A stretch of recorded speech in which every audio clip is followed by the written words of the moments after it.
Today we're working on an iPad 5th gen with a broken screen and a bad battery. We'll start by opening our digitizer and unscrewing the underlying LCD panel.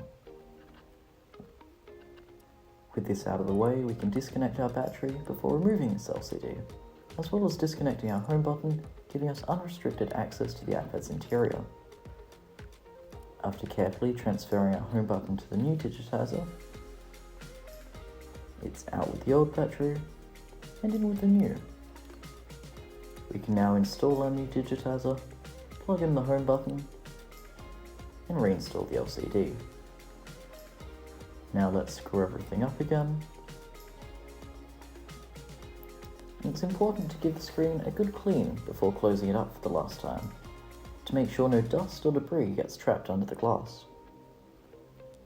There we have it, an iPad returned to pristine condition.